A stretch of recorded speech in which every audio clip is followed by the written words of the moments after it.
प्रिय विद्यार्थियों, आज हम बीए पार्ट थर्ड के प्रथम प्रश्न पत्र सोशियोलॉजिकल थॉट के अंतर्गत इमैनुअल दुर्कहेम के दिए गए योगदान समाज में श्रम विभाजन के बारे में बात करेंगे। पिछली क्लास में हम इमैनुअल दुर्कहेम के द्वारा ही दिए गए योगदान सामाजिक तथ्य के बारे में बात कर रहे थे और वहाँ पर हमने एक बात आपको स्पष्ट रूप में कही थी कि दुर्कहेम उन समाजशास्त्रियों में है या समाजशास्त्र की उस विचारधारा के पक्षधर हैं जो ये मानते हैं कि समाज महत्वपूर्ण है, व्यक्ति गुण है, समाज के कारण व्यक्ति का अस्तित्व है, न कि व्यक्ति के कारण समाज का अस्तित्व है। कहने का तात्पर्य, समाज में व्यक्ति जिस प्रकार का भी व्यवहार करता है, जिस प्रकार की भी वो घटनाओं का अंजाम देता है, दुर्कहेम का ऐसा स्पष्ट मानना है कि व्यक्ति के द्वारा किया गया व्यवहार समाज के द्वारा किए गए व्यवहार के सम्मत होता है। जैसा कि उन्होंने अपनी कृति सुसाइड में स्पष्ट किया है कि किसी भी व्यक्ति को आत्महत्या करने का शौक नहीं होता है, कोई भी व्यक्ति अपने शरीर को नष्ट नहीं करना चाहता है, लेकिन समाज व्यक्ति के सामने ऐसी परिस्थिति पैदा कर देता है, एक ऐसा पर्यावरण, एक ऐसा वातावरण बना देता है जिसके कारण व्यक्ति यह सोचने लगता है कि मेरे इस जीवन का कोई औचित्य नहीं है, इस जीवन की बजाय तो मृत्यु को गले लगाना है ज़्यादा महत्वपूर्ण है। तो कहने का तात्पर्य, दुर्कहेम ने अपनी कृति सुसाइड में कहा है कि समाज व्यक्ति की आत्महत्या के लिए जिम्मेदार है, कोई भी व्यक्ति मरना नहीं चाहता। तो कहने का तात्पर्य, इमैनुअल दुर्कहेम उस विचारधारा के समर्थक हैं जिनकी ये मान्यता है कि समाज में जो भी घटनाएं घटित होती हैं या व्यक्ति जिस प्रकार का व्यवहार करता है वो समाज सामूहिक प्रतिनिधित्व या सामाजिक तथ्यों के दबाव में आकर करता है। जैसा कि उन्होंने सामाजिक तथ्यों की विशेषताएं बताई थी, बाह्यता और बाध्यता। उसी क्रम में आपके पाठ्यक्रम के अनुसार इमैनुअल दुर्कहेम का जो दूसरा योगदान है वह है समाज में श्रम विभाजन, सोशल डिवीजन ऑफ लेबर। उसके बारे में आज हम लोग विस्तार से बात करेंगे। दुर्कहेम ने अपनी कृति सोशल डिवीजन ऑफ लेबर के द्वितीय भाग में सामाजिक श्रम विभाजन की धारणा को विकसित किया है। तो इस सोशल डिवीजन ऑफ लेबर का जो सेकंड पार्ट है उसमें इमैनुअल दुर्कहेम ने समाज में श्रम विभाजन की क्यों आवश्यकता हुई, या समाज में श्रम विभाजन क्यों पनपा और श्रम विभाजन के क्या सामाजिक परिणाम रहे हैं, इन सब के बारे में विस्तार से बात की। दुर्कहेम का ऐसा मानना है कि प्राचीन समाजों में विभाजन स्त्री पुरुष के भेद पर आधारित था। यानी कि जो प्रिमिटिव सोसाइटीज हैं, आदिम समाज हैं, प्राचीन समाज हैं, उन समाजों में किसी भी प्रकार के कार्य का बंटवारा नहीं था। जो काम का बंटवारा था, श्रम का जो विभाजन था, वो मात्र लिंग के आधार पर था, स्त्री और पुरुष। पुरुषों को घर से बाहर से संबंधित कार्य करने होते थे, जैसे वो शिकार के लिए जाता था या परिवार के सदस्यों के लिए खाद्यान्न का इंतजाम करता था। इसके लिए वो अधिकांशतः घर से बाहर ही रहता था और घर के चार दीवारी के जो अंदर के जो कार्य होते थे वो स्त्रियों को या महिलाओं को सौंपे गए थे। यानी कि घर से संबंधित जितने भी कार्य हैं, बच्चों की देखभाल है, पालन पोषण है और उनकी तमाम प्रकार की जो व्यवस्था करनी है वो स्त्रियों को करनी होती थी। तो कहने का तात्पर्य, दुर्कहेम ये बताते हैं कि प्राचीन समाजों में जो श्रम विभाजन है वो मात्र स्त्री और पुरुष पर आधारित था। इसके अलावा किसी भी प्रकार का श्रम विभाजन प्राचीन समाजों में देखने को नहीं मिलता है। ठीक है, लेकिन जैसे जैसे सभ्यता का विकास होता गया, जनसंख्या में वृद्धि होती गई और जो है वस्तुओं की मांगे बढ़ी, आवश्यकताओं में विविधताओं का विस्तार हुआ, इन सब के फलस्वरूप सामाजिक उत्पादन कार्य में श्रम विभाजन की आवश्यकता अनुभव की गई। दुर्कहेम का मानना है कि जैसे जैसे सभ्यता का विकास होता गया, जनसंख्या की वृद्धि होती गई, उत्पादन में विभिन्नताएं बढ़ती गई और वस्तुओं की मांगे बढ़ी और आवश्यकताओं में विविधताएं बढ़ी। इन सब के परिणाम स्वरूप समाज में श्रम विभाजन की आवश्यकता महसूस होने लगी। ऐसा इमैनुअल दुर्कहेम का मानना है। और इमैनुअल दुर्कहेम का यह कहते हैं कि प्राचीन समाज में जैसा कि उन्होंने कहा कि एकमात्र स्त्री और पुरुष के आधार पर श्रम विभाजन का काम बांटे गए थे, इसके अलावा श्रम विभाजन का कोई आधार नहीं था। तो प्राचीन जो समाज थे उनमें किसी भी प्रकार की जो काम का बंटवारा नहीं था। चूंकि काम का बंटवारा नहीं था इसलिए किसी भी प्रकार का विशेषीकरण वहां पर नहीं होता था। कहने का तात्पर्य प्राचीन समाज जो है वो एक इकाई के रूप में कार्य किया, किसी भी प्रकार की भिन्नता वहां पर देखने को नहीं मिलती थी। कहने का तात्पर्य भिन्नता नहीं थी, श्रम विभाजन नहीं था, श्रम विभाजन नहीं था, जिसके परिणामस्वरूप विशेषीकरण भी नहीं था। यानी कि समाज के सब लोग मिलकर सब प्रकार का कार्य किया करते थे। वहां पर व्यक्तिगत भावना का अभाव था, वहां पर समूह की भावना का बोलबाला था। यानी कि समाज के या समूह के जो सब लोग हैं वे सब मिलकर सब प्रकार का कार्य कर लिया करते थे और समाज की व्यवस्था संतुलित रूप से चलती रहती थी। ऐसा इमैनुअल का मानना है। यानी कि किसी भी प्रकार का काम का बंटवारा नहीं था। इस प्रकार के जो प्राचीन समाजों की एकता थी, यानी कि समाज के सब लोग मिलकर सब प्रकार के कार्य कर लिया करते थे और समाज की व्यवस्था संपूर्ण रूप से चलती रहती थी। किसी भी प्रकार के कार्य का बंटवारा नहीं था, जिसके परिणामस्वरूप किसी भी प्रकार का विशेषीकरण प्राचीन समाजों में देखने को नहीं मिलता। तो प्राचीन समाजों की जो एकता थी, जहां पर श्रम विभाजन और विशेषीकरण नहीं था, उस एकता को इमैनुअल ने यांत्रिक एकता कहा।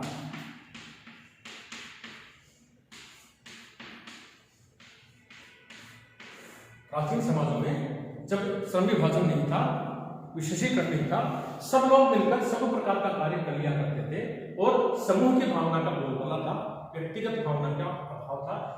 इस प्रकार की जो प्राचीन समाजों की एकता थी, इस प्रकार की एकता को इमैनुअल ने यांत्रिक एकता कहा है। यांत्रिक एकता से तात्पर्य है कि प्राचीन समाज के लोग सब एक यंत्र की भांति कार्य किया करते थे। और यंत्र की भांति कार्य से तात्पर्य जैसे भी राजा का हुक्म होता था, राजा का फरमान जारी होता था, वे आंख मूंदकर उस हुक्म का या फरमान का पालन करने के लिए सब लोग एक यंत्र की भांति कार्य करने लगते थे। तो एक इकाई के रूप में प्राचीन समाज देखने को मिलते थे और उनमें जो एकता थी उस एकता को यांत्रिक एकता कहा गया। लेकिन जैसे जैसे सभ्यता का विकास हुआ, जनसंख्या वृद्धि हुई, वस्तुओं की मांगे बढ़ी और उत्पादन की अधिक आवश्यकता पड़ने लगी, तो धीरे धीरे समाज में श्रम विभाजन की आवश्यकता महसूस हुई। ठीक है, जैसे जैसे सभ्यता का विकास हुआ, वस्तुओं की मांगे बढ़ने लगी, उत्पादन की अधिकता की आवश्यकता महसूस होने लगी। दुर्खिम का मानना है कि तभी से समाज में श्रम विभाजन की आवश्यकता महसूस होने लगी। तो अब तक जो यांत्रिक एकता थी, दुर्खिम कहते हैं कि यह यांत्रिक एकता आगे जाकर सार्वजनिक एकता में परिवर्तित हो गई।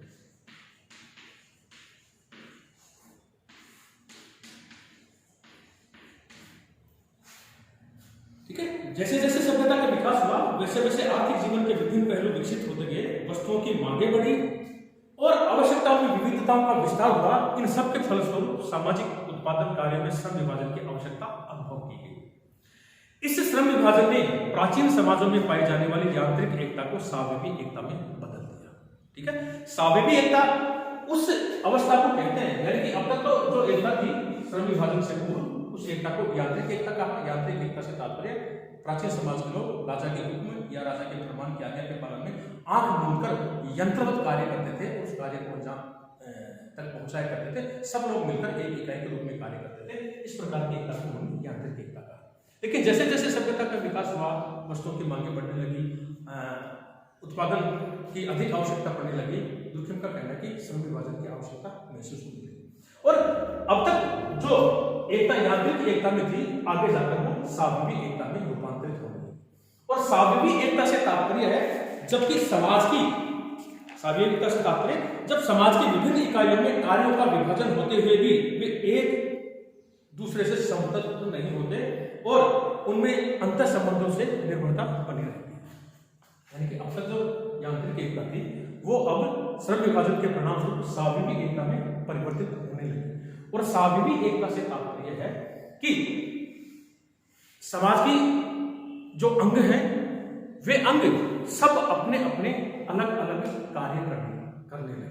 स्वाभाविक से तात्पर्य ऑर्गन से मतलब है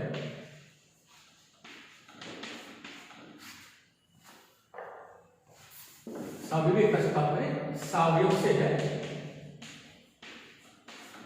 और स्वाभाविक से मतलब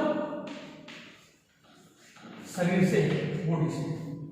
और इसको इसका मतलब इस प्रकार से स्पष्ट कर सकते हैं कि जिस प्रकार से मानव का शरीर होता है, उस मानव के शरीर के विभिन्न अंग होते हैं, वे विभिन्न अंग सब अपना अलग अलग कार्य करते हैं। जैसे हम कहें कि आंख का काम देखना है, कानों का काम सुनना है, जीवा का काम बोलना है, पैरों से हम चलते हैं, हाथों से किसी यंत्र को किसी वस्तु को पकड़ते हैं, या हाथों से हम विभिन्न प्रकार के कार्य करते हैं। तो सावयव से तात्पर्य एक शरीर से है, और इस शरीर का मतलब सामाजिक शरीर से है। तो जो यांत्रिक एकता थी, वो यांत्रिक एकता आगे जाकर धीरे धीरे श्रम विभाजन के परिणामस्वरूप सावयवी एकता में परिवर्तित होने लगी। और सावयवी एकता से तात्पर्य है कि समाज के जो विभिन्न लोग हैं, समाज के जो विभिन्न सदस्य हैं, वे सब अलग अलग कार्य करेंगे। जैसे हमने कहा कि मान लीजिए कि जिस प्रकार से मानव का शरीर है, उसी प्रकार से समाज रूपी एक शरीर है। मानव के शरीर को हम देख सकते हैं, जबकि समाज रूपी शरीर को हम लोग देख नहीं सकते, क्योंकि समाज का जो शरीर है वो अमूर्त है, उसको हम महसूस करते हैं, उसको देख सकते हैं, क्योंकि वो सामाजिक संबंधों पर आधारित होता है। और सामाजिक संबंधों को देखा नहीं जा सकता, छुआ नहीं जा सकता, बल्कि उनको तो जिया जाता है, उनको महसूस किया जाता है।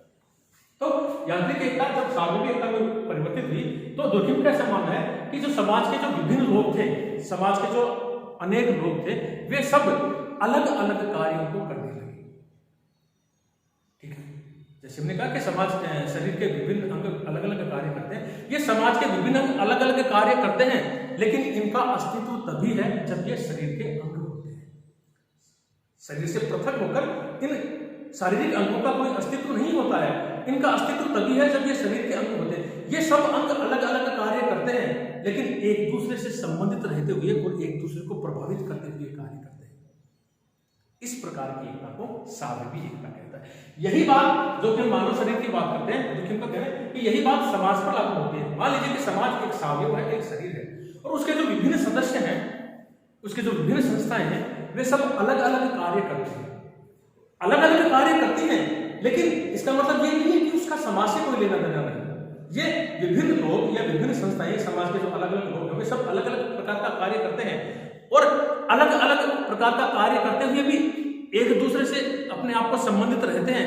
एक दूसरे से संबंधित रहते हुए, एक दूसरे को प्रभावित करते हुए ये सब लोग अलग अलग कार्य करते हैं और समाज रूपी शरीर को एकता प्रदान करते हैं। इस प्रकार की एकता को ने सावयवी एकता कहा है। ठीक है, यानी कि श्रम विभाजन की शुरुआत यहीं से है, और श्रम विभाजन को समझने के लिए हमको इस बात को समझना पड़ेगा कि समाज के अनेक लोग, समाज के विभिन्न लोग विभिन्न प्रकार का कार्य करते हैं। ठीक है, विभिन्न प्रकार का कार्य करते हैं और एक दूसरे से संबंधित रहते हुए और एक दूसरे को प्रभावित करते हुए कार्य करते हैं, और समाज रूपी शरीर को संपूर्णता प्रदान करते हैं, और समाज रूपी शरीर को संचालित करने में अपना योगदान देते हैं। इस प्रकार की एकता को सावयवी एकता कहा जाता है। और सावयवी एकता का उद्भव कब हुआ?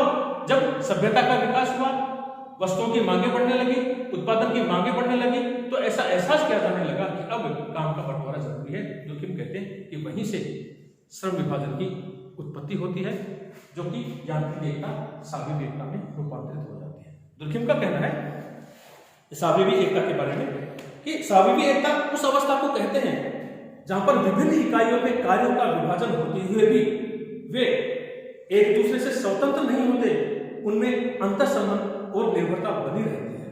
श्रम विभाजन ने इसी स्थिति को उत्पन्न कर दिया है। अधिकाधिक श्रम विभाजन और विशेषीकरण के कारण प्रत्येक व्यक्ति को एक विशेष प्रकार का कार्य ही करना पड़ता है। ठीक है, जब काम का बंटवारा हो गया, लोगों को काम बांट दिए गए, तो उन काम बांट दिए गए उसके परिणामस्वरूप एक व्यक्ति एक ही प्रकार का कार्य करेगा। एक व्यक्ति एक ही प्रकार का कार्य करेगा, तो एक व्यक्ति जब एक ही प्रकार का कार्य करेगा और एक दूसरे से संबंधित रहते और एक दूसरे को प्रभावित करते हुए कार्य करेगा और समाज को संपूर्णता प्रदान करेगा, समाज रूपी शरीर को संतुलित रूप से चलाने में अपना योगदान प्रदान करेगा। दुर्खिम का कहना है कि जब एक व्यक्ति एक ही प्रकार के कार्य को बार बार करता है, तो वह उस कार्य में दक्ष हो जाता है, उस कार्य में वह प्रवीण हो जाता है, यानी कि उस कार्य में वह विशेषज्ञ हो जाता है। और इन सब के परिणाम स्वरूप श्रम विभाजन के परिणाम स्वरूप दुर्खिम का यह मानना है कि समाज में विशेषीकरण भी पैदा होता है। तो विशेषीकरण जो संबंधित है वो श्रम विभाजन से संबंधित है। यांत्रिक एकता में किसी प्रकार का विशेषीकरण देखने को नहीं मिलता, लेकिन जब काम का बंटवारा हो जाता है, श्रम विभाजन हो जाता है, एक व्यक्ति एक ही प्रकार के कार्य को रोज रोज करता है, बार बार करता है, तो वह उस कार्य में दक्ष हो जाता है, प्रवीण हो जाता है, उस विषय का विशेषज्ञ हो जाता है। दुर्खिम का कहना है कि श्रम विभाजन के परिणामस्वरूप समाज में विशेषीकरण की प्रवृत्ति होती है और विशेषीकरण देखने को मिलता है। परंतु सामाजिक प्राणी होने के कारण उसकी आवश्यकताएं विशेषकर आधुनिक युग में एक नहीं बल्कि अनेक होती है। व्यक्ति सामाजिक प्राणी है और सामाजिक प्राणी होने से तात्पर्य है कि व्यक्ति की एक ही प्रकार की आवश्यकताएं नहीं होती हैं, उसके अनेक प्रकार की आवश्यकताएं होती हैं। अब चूंकि व्यक्ति की अनेक प्रकार की आवश्यकताएं होती हैं और व्यक्ति एक ही प्रकार का कार्य कर सकता है, व्यक्ति की अनेक प्रकार की आवश्यकताएं होती हैं और व्यक्ति एक ही प्रकार का कार्य कर सकता है, तो उसकी अनेक प्रकार की आवश्यकताओं की पूर्ति कैसे होगी? तो इसके जवाब में दुर्खिम का कहना है कि ये जो साविवी एकता है, यह जो श्रम विभाजन है, यह जो विशेषीकरण है, इसने एक व्यक्ति की दूसरे व्यक्ति पर निर्भरता बढ़ाई है। विशेषीकरण का मतलब, श्रम विभाजन का मतलब हम ये नहीं समझे कि एक व्यक्ति एक काम करता है, उसका कोई दूसरे से कोई लेना देना नहीं। एक व्यक्ति एक ही प्रकार का कार्य करता है, लेकिन उसकी आवश्यकताएं तो अनेक है ना, तो बाकी की आवश्यकताओं को पूर्ण करने के लिए व्यक्ति को दूसरे व्यक्तियों पर निर्भर होना पड़ता है। तो ये जो साविवी एकता है, ये जो श्रम विभाजन है, ये जो विशेषीकरण है, इस साविवी एकता ने, श्रम विभाजन ने, विशेषीकरण ने व्यक्तियों पर, एक व्यक्ति की दूसरे व्यक्ति पर या व्यक्तियों के आपस में एक दूसरे पर अंतर निर्भरता को बढ़ावा दिया है। व्यक्ति दूसरे व्यक्ति पर अधिक निर्भर होने लगा। इन विविध आवश्यकताओं की पूर्ति के लिए उसे अनेक ऐसे व्यक्तियों पर निर्भर रहना पड़ता है जो कि सामाजिक श्रम विभाजन के अंतर्गत अलग अलग कार्यों को कर रहे हैं। जैसे कि अभी हमने आपको स्पष्ट किया कि श्रम विभाजन के परिणामस्वरूप व्यक्ति एक ही प्रकार के कार्य को करता है, लेकिन व्यक्ति चूंकि एक सामाजिक प्राणी है, उसकी अनेक प्रकार की आवश्यकताएं होती हैं, तो बाकी की आवश्यकताओं की पूर्ति करने के लिए उसका दूसरे व्यक्तियों पर निर्भर होना पड़ेगा। तो दुर्खिम का यह स्पष्ट मानना है कि इस श्रम विभाजन, इस साविवी एकता ने, इस श्रम विभाजन ने, इस विशेषीकरण ने लोगों की अंतर निर्भरता को बढ़ावा दिया है। एक व्यक्ति सभी प्रकार की आवश्यकताओं की पूर्ति नहीं कर सकता, उसको दूसरे व्यक्तियों पर निर्भर रहना पड़ेगा। तो समाज के सदस्यों की जो आवश्यकताएं हैं, जो निर्भरताएं हैं, वे एक दूसरे पर बढ़ी हैं और उसका कारण श्रम विभाजन और विशेषीकरण है। अतः स्पष्ट है कि श्रम विभाजन ने आधुनिक समाज में साविवी एकता व संगठन को उत्पन्न किया है और व्यक्तियों की आपस में एक दूसरे की अंतर निर्भरता को बढ़ावा दिया है। श्रम विभाजन की उत्पत्ति के संबंध में दुर्खिम ने लिखा है कि श्रम विभाजन का प्रत्यक्ष संबंध जनसंख्या घनत्व से है। जैसे कि अभी मैं आपसे स्पष्ट कर रहे थे कि श्रम विभाजन क्यों हुआ समाज में, काम का बंटवारा क्यों हुआ समाज में, उसमें हम कह रहे थे कि तो सभ्यता का विकास हुआ और जैसे जैसे जनसंख्या बढ़ी, जिसके परिणामस्वरूप लोगों की आवश्यकताएं बढ़ी, जिसके परिणामस्वरूप समाज में काम का बंटवारा करना पड़ा, श्रम विभाजन करना पड़ा।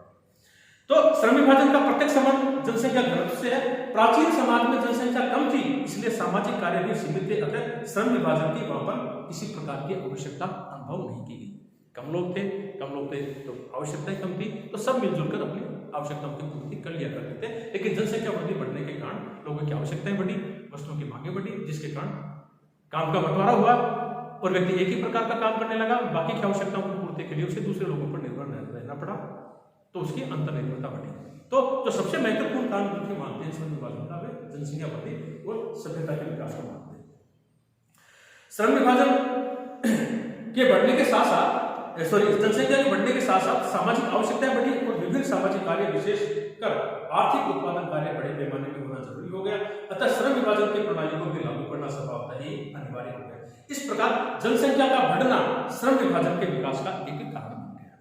ये हम स्पष्ट कर चुके हैं कि जनसंख्या के बढ़ने के कारण, सभ्यता के विकास के कारण, वस्तुओं की मांग के कारण समाज में काम को बांटना पड़ा। वहीं से श्रम विभाजन की उत्पत्ति हुई और यांत्रिक एकता साविवी एकता में रूपांतरित हुई, जिसके परिणामस्वरूप काम का बंटवारा हुआ, जिसके परिणामस्वरूप समाज में विशेषीकरण पैदा हुआ। विशेषीकरण ने अंतर निर्भरता को बढ़ाया। तो ये इमैनुअल दुर्खिम के श्रम विभाजन के बारे में कुछ प्रारंभिक बातें थी। विस्तार से हम आगे बात करेंगे कि श्रम विभाजन के सामाजिक परिणाम क्या है। जब समाज में श्रम विभाजन हो गया, उसके परिणामस्वरूप समाज में क्या स्थिति हमको देखने को मिली। तो ये संक्षिप्त से जानकारी दी इमैनुअल दुर्खिम के द्वारा दिए गए योगदान समाज में श्रम विभाजन की। Thank you very much. अगली क्लास में हम विस्तार से बात करेंगे।